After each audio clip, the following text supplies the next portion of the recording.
लूट सके तो लूट ले राम नाम की लूट, पाछे फिर पछताओगे प्राण जाएंगे छूट। कबीरदास जी कहते हैं लूट सके तो लूट ले, यानी कि अगर लूट सको तो लूट लो राम नाम की लूट। अभी राम नाम की लूट है, अभी समय है, तुम भगवान का जितना नाम लेना चाहते हो ले लो।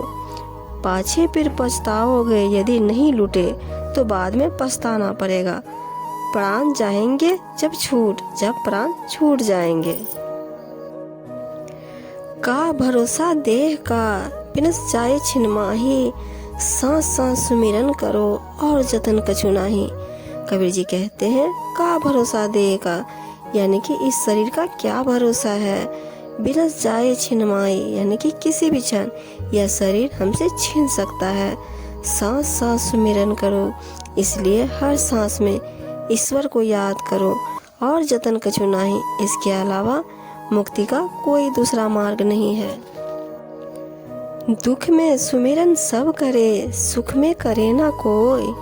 जो सुख में सुमिरन करे तो दुख काहे को होय। कबीर जी कहते हैं दुख में सुमिरन सब करे।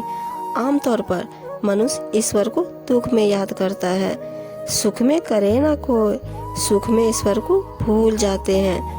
जो सुख में सुमिरन करे, यदि सुख में भी ईश्वर को याद किया जाए तो दुख काहे को हो, तो दुख निकट आएगा ही नहीं। बिना सांच सुमिरन नहीं, बिन भेदी भक्ति न सोय। पारस में पर्दा रहा कस लोहा कंचन होय।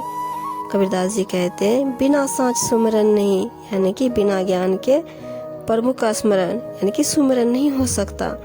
और बिन भेदी भक्ति ना सोय, भक्ति का भेद जाने बिना सच्ची भक्ति नहीं हो सकती।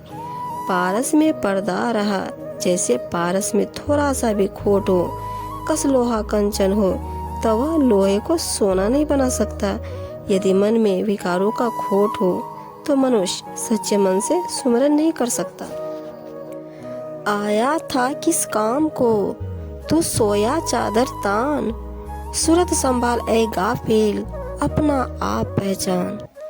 कबीरदास जी कहते हैं कि ए गाफिल तू चादर तान कर सो रहा है, अपने होश ठीक कर और अपने आप को पहचान।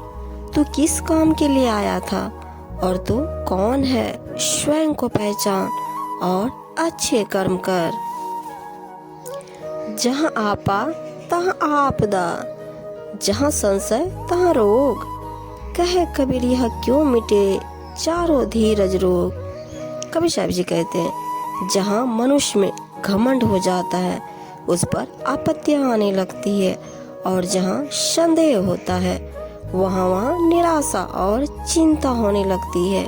कबीरदास जी कहते हैं कि यह चारों रोग धीरज से ही मिट सकते हैं। वैद मुआ रोगी मुआ, मुआ शकल संसार। एक कबीरा नाम हुआ, यही है राम आधार। कबीरदास जी कहते हैं कि बीमार मर गया और जिस वैद्य का उसे सहारा था वह भी मर गया। यहाँ तक कि कुल संसार भी मर गया, लेकिन वह नहीं मरा जिसे सिर्फ राम का आसरा था, अर्थात राम नाम जपने वाला ही अमर है।